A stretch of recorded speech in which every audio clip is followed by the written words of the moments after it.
check, 5:41. Well, apparently, hindi pa ako patay. Back to zero tayo. Kaya bago yun. Good morning, good morning. This ride, back to zero ride. 3 months is our first ride. And yun na, back to zero. Context lang mamaya.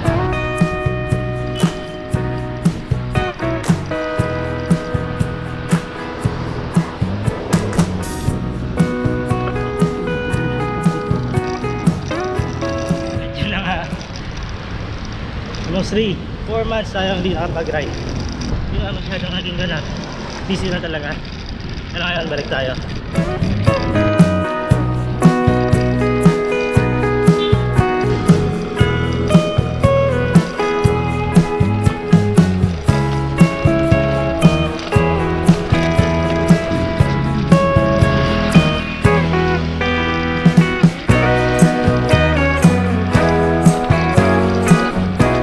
Time check, 5:58. And yun nga, back to zero. It's been what, 3 months, 4 months na hindi tayo nakapag-bike. Wala tayong magagawa.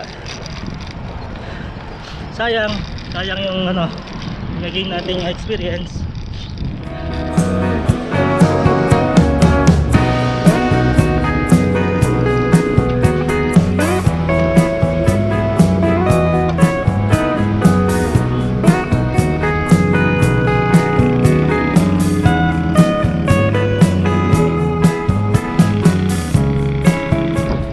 Sabi ko, kailan ba last long ride ko?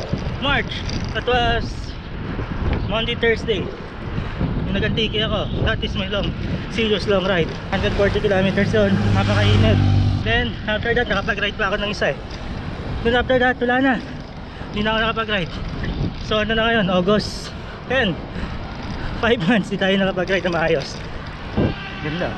Sea Garden. Uy, naayos na. Dahil maraming ganap sa buhay. Nauna, isang office mate ko nag-resign. So yung mga workload niya nalipat sa amin. Pagod na ako. Hindi naman ako nag-OT pero dinadala ako sa bahay para lang matapos yung mga deadlines. So, ginagabi na matapos. Pero wala na tayong wala na tayong time para gumising. Halos pagod na. Nakapag-bike naman ako ng time na yun nung nasira motor ko. Pero office to work lang yun. Mga 2 to 3 weeks din yan.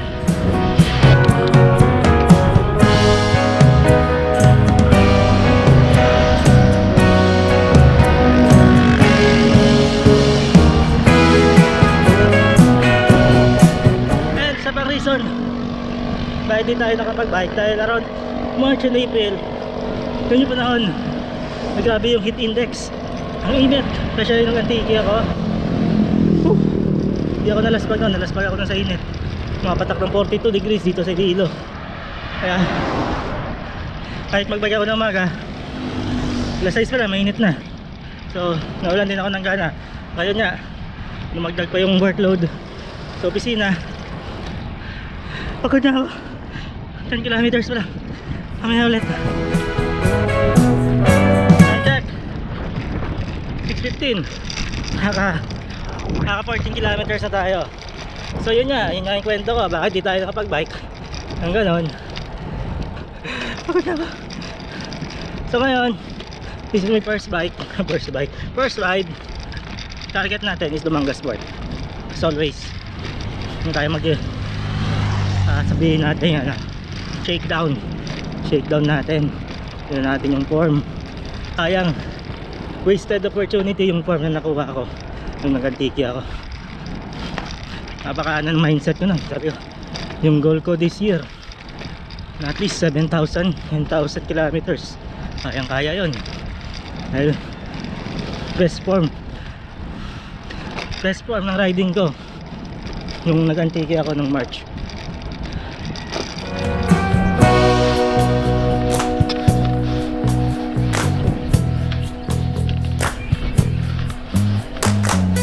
Sunlight, Halaur Bridge.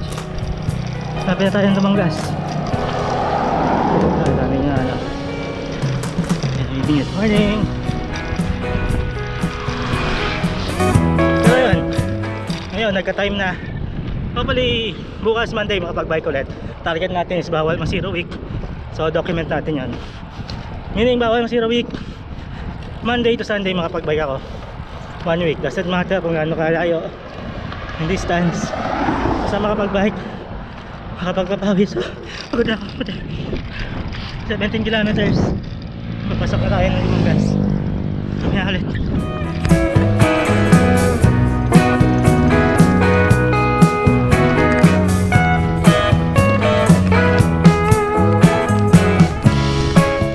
Mention ko din pala, parang June, mga second week ng June, ano na ako eh, may plano na ako na bumalik pa Jack.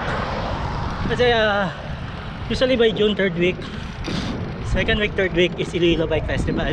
And last year sumali tayo doon sa Tour de Iloilo, yung Lagawan Challenge, which is ako yung pinakalas atang dumating. So expecting na meron ulit. Chinek ko na yung schedule. Sabi ko March tayo at nagbike. If ever na may Lagawan Challenge ulit na 200 kilometers, kailangan nating pagod na. Kailangan natin mag-ensayo dahil 200 kilometers yun. So chinek ko yung schedule. Sabi ko by second week ng June kaya-ensayo tayo. Kaso ang time na yun umuulan-ulan na naman. Tinamad na naman tayo. Sarap kaya matulog. And chinek ko ulit yung schedule, lumabas na. Ready na tayo mag-ensayo. Siyempre dapat i-defend natin yung title natin na last man standing.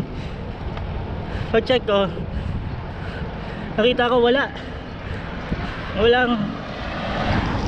Tour de Iloilo.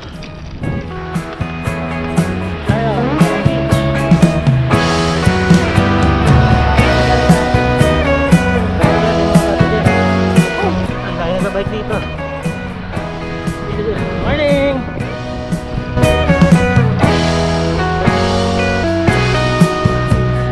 Kaya sabi ko, walang Tour de Iloilo. Tanong ako ng ruta, sabi na hindi, 232 lang, yung race lang talaga. Although maraming activities, pero mostly sa Sabado and sa city lang. So, yun, nawalan na naman tayo ng gana magbike. Natuloy nawalan, pero sabi ko okay, sa August na lang. Parang ganon. Sayang, pero okay yun dahil medyo tumahimik na sa bahay sa opisina. And syempre for the sake na rin ng ating katawan, ng health natin. We're back, baby. We are back. Okay lang yan. Okay lang magpahinga sa pagbabike. Natural lang naman yung burnout. Minsan talaga nawawalan tayo ng gana, ng pagod. Pahinga ka yung kailan gusto mo. Katawan mo yan, right mo yan, ikaw yung nakakaalam. Then pag ready ka na, balik, ensayo. So yun yung background. Then bibigay ko lang na tips sa mga tumagal, sa mga nagpahinga ng matagal. Kaya mag-ride ulit, enjoy mo lang yung ride, enjoy mo lang yung day. Huwag mo intindihin yung speed, huwag mo intindihin yung average speed, yung time. Enjoy mo lang yung view. Tulad nito, yan, isdaan and ang sunset. Pagkatawa, enjoy lang. Problema yan, babalik din yan. Let's go. I don't race, I ride solo kasi gusto ko. Introvert tayo eh, mas komportable ako mag-isa. But I make sure na safe tayo, kaya ko makasurvive pag nagka-problema. Kompleto tayo ng tools, basic knowledge sa repair. Ganun, huwag tayong Gempoy, sabi nga nila.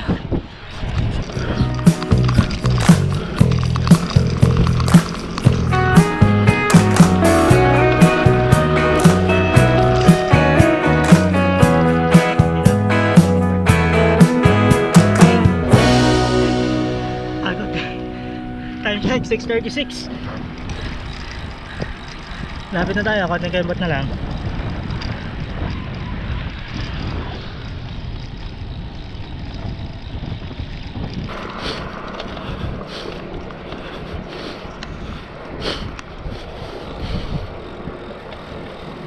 Oh, yung ganda na oh. Ayos na nila oh. Kaya sa punta ko dito, gate of railings yan eh. Made of metal railings. Hindi ko lang sila nag-design nun. May kumita na naman. Hindi naman tayo engineer. Pero tabing dagat, ilalagyan mo ng ano, bakal. Ano yun? Pubuhan. Yun. Hindi inabot ng ilang buwan. Ubos, hulog.